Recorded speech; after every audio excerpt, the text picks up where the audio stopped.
દ્વારકાધીશને જય માતાજી મિત્રો આજે આપણે થોડીક વાત કરશું કે આપણે હવે ચોમાસું નજીક આવી રહ્યું છે તો ચોમાસું કેવો આપણે પાકનું વાવેતર કરવું તો કયા પાક માટે કેવી ખેતી કરવી ને એના માટેની આજે આપણે માહિતી આપવાના છીએ।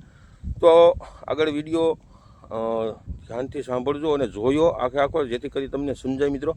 અને મિત્રો આપણા જે કાયમી માટે જે ખેડૂતો આપણા મિત્રો વિડીયો જોતા એ જે ચેનલ આપણી જીતેશ કે છે એ આપણે કારણોસર અત્યારે એની અંદર વિડીયો નથી આવતા, ચેનલની અંદર પ્રોબ્લેમના હિસાબે અત્યારે આપણે નવી ચેનલ બનાવી છે જીતેશ આહિર। તો મિત્રો આપણી આ નવી ચેનલની અંદર જે આપણે નવા મિત્રો છે બધા જેને સબસ્ક્રાઈબ નથી કરેલું એ ખાસ કરી એક વખત સબસ્ક્રાઈબ કરી લઈઓ, વિડીયોને આગળ શેર કરજો જેથી કરી બીજા ખેડૂત સુધી પહોંચે અને વિડીયોને લાઇક કરજો મિત્રો।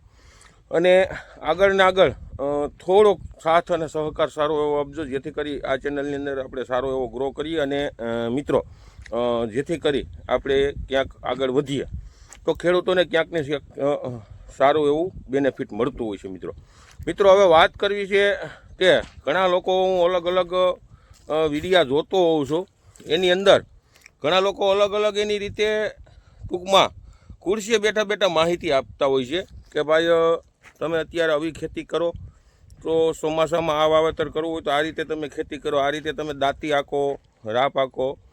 મિત્રો ખરેખર એક સમજ્યા જેવી વાત છે કે જો અલગ અલગ એરિયાની અંદર અલગ અલગ જમીન આવેલી હોય છે, ક્યાંય કાળી માટી વધારે હોય છે, ક્યાંય ટાસવાળી જમીન હોય છે, ક્યાંય પાણાવાળી જમીન હોય છે, એટલે અલગ અલગ પ્રકારના અલગ અલગ એરિયાની અંદર અલગ અલગ પ્રકારની જમીનો હોય છે।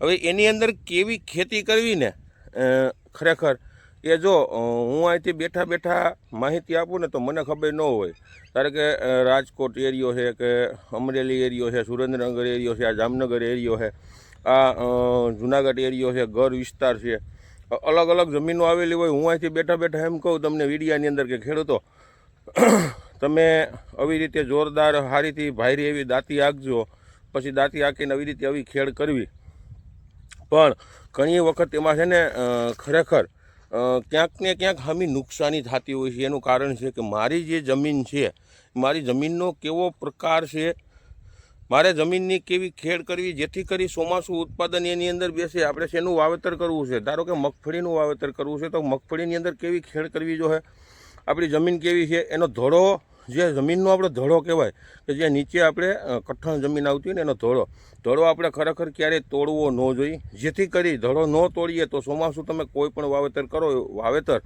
તમારું સારું એવું ઉગાવો સારો આવે ને ઉગાવ્યા પછી જે આપણું પાક છે, પાકના જે મૂરિયા હોય છે એ મૂરિયા જે કઠણ જમીનની અંદર જાય ને એટલે મૂરિયા તાકાત કરતા હોય છે, ને જેટલું મૂરિયું તાકાત કરશે ને એટલો છોડવો ઉપર તાકાત કરશે, એટલે જેથી કરી મોલ આપણો નબળો ન પડે। ઘણી વખત એવું બને કે અમારી જમીન છે, અમારી ફૂલ કાળી માટીવાળી દરવાળી જમીન અને પાણીની ભેજ સંગ્રહ કરી શકે એવી જમીન છે। હવે અમે અમારી જમીનની અંદર જો આ અમારી જમીન છે ને મિત્રો, આ અમારી જમીનની અંદર અત્યારે અમે જો ભાયરી એવી દાંતી આંકીએ અને 6 થી 7 ઇંચ જેટલી કે 8 ઇંચ જેટલી પાંખ કરીએ દાખલા તરીકે, અને એટલી બધી દાંતી આંકી નાખીએ તો અમારી જમીનની અંદર ચોમાસું મગફળી વાવીએ કે કપાસ વાવીએ ઘડીકમાંથી એ પાક છે એ બેસે નહીં અને ક્યાંક ને ક્યાંક નબળો પડે છે। હવે અમે જે અત્યારે આ ખેડ કરી છે ને મિત્રો, આ ખરેખર અમે સનેડા ટ્રેક્ટરથી એટલે જે ભરધુની ખેડ થાય ને એવી ખેડ કરી છે। ઘણા લોકો કહેતા હોય છે કે આ તો મોટા ટ્રેક્ટરની ખેડ હોય, એવી ખેડ નથી મિત્રો।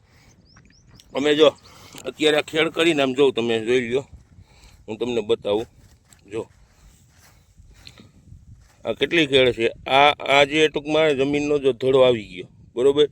હવે આમ તમે જુઓ ને તો જમીનથી 3 આંગળ ખેડ કરેલી છે મિત્રો।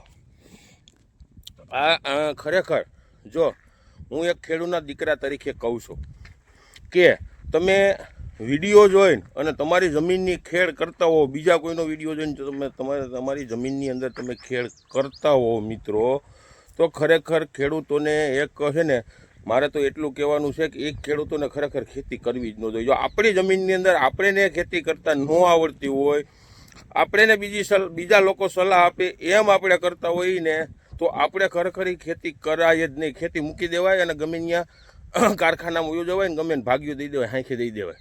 ખરેખર સમજા જેવી વાત છે મિત્રો। હું ખેડૂતોને ભલે ઘણાને કદાચ દખ લાગતું હોય છે, પણ આ સમજ્યા જેવી વાત છે. કારણ કે આપણે જે ધંધો કરીએ છીએ, જે બિઝનેસ કરીએ છીએ, એ બિઝનેસમાં આપણે ખરેખર બધું આવડવું જોઈએ. કોકની માથે નભવાનું બંધ કરો. તમે કાયમીથી કાયમી હું જોઉં છું ઘણા બધા દવાઈઓ ખાતરની અંદર તો પ્રોબ્લેમ થતા હોય છે, પણ જો આ વસ્તુ તમને નહીં આવડે મિત્રો, તો ક્યાંક ને ક્યાંક આપણે ઘણા બધા મોટા પ્રોબ્લેમો આગળ ભવિષ્યમાં થાય. એટલે મારું એમ કહેવાનું છે કે તમારી જે જમીન છે, તમારી જમીનની અંદર તમારે શું વાવેતર કરવું છે, મગફળી, કપાસ, સોયાબીન, કોઈ પણ તમારે ચોમાસું પાક વાવવું હોય મિત્રો, તો એ પાકની અંદર તમારી જમીનમાં કેવી ખેડ કરવી જોઈએ તમે જાતે અનુભવ કરો, જાતે નિરીક્ષણ કરો અને જાતે એ વસ્તુનું આખા ટૂંકમાં ઉપયોગ કરો. કે આપણે 4 ઇંચ જ જમીનની અંદર ખેડ કરવી, 4 ઇંચ જ દાંતી બિહાડો, એથી ઊંડી રાપ ન બિહાડો, એ રીતે મા ઢાંકો. પછી તમારે શાક એવા નાખવા એ તમારે જોવાનું છે. તમને હું એમ કહું કે 20ની જારીએ મગફળી માટેના 20ની જારીએ શાક નાખી દો કે 24ની જારીએ શાક નાખી દો, પણ તમારે ખરેખર 28ની જારીએ કાયમી તમે વાવેતર કરતા હો, પછી 20ની જારીએ તમે વાવેતર કરો, તો 20ની જારીએ તમારું ચોમાસું મગફળી પાક હોય એ જે વધારે ગ્રોથ કરતો હોય ને 20ની જારીએ વાવો તો બાલી જતા હોય છે. ઘણી વખત ઉત્પાદન સારું એવું નથી મળતું, ક્યાંક ને ક્યાંક ખેડૂતો હેરાન થતા હોય છે. તો આ જે ઘણા બધાથી થયા હું જોઉં છું ને, એટલે મને ખબર પડે કે ખરેખર ખેડૂતોએ સમજ્યા જેવી વાત છે કે આપણી જમીનની અંદર આપણે કેવી ખેડ કરવી ને, એ ખેડને ખરેખર તમે તમારી રીતે તમારી જમીનને તપાસો, તમારી જમીનમાં તમે અનુભવ કરો, જેથી કરી તમારે બીજાને સહારે ક્યારેય નભવું ન પડે મિત્રો. અને તમે તમારા પરજાય છે, તમારા દીકરાઓ હોય છે, એ જે ખેતીએ સડશે એને તમે પાછા શીખવાડો. આપણા ભાભલા જેમ આપણે એને શીખવાડીને ગયા છે ને, એવી રીતે તમે તમારા પરજાને શીખવાડો મિત્રો, જેથી કરી આગળ ભવિષ્ય છે ને, ભવિષ્ય ખેતી સિવાય બીજું કાંઈ છે જ નહીં. આ મગજમાં યાદ રાખજો, આજ નહીં તો 5 વર્ષ પછી મોટામાં મોટો બિઝનેસ ખેતી હશે મિત્રો. 10 વીઘા પાણીવાળી જમીન હશે ને, મોટામાં મોટો બિઝનેસ ખેતી હશે.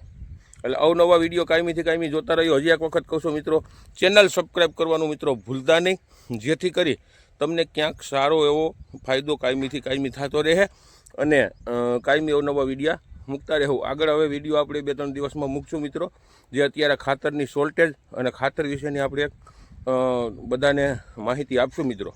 તો અવનવા વિડીયો જોતા રહ્યો. જય જવાન, જય કિસાન.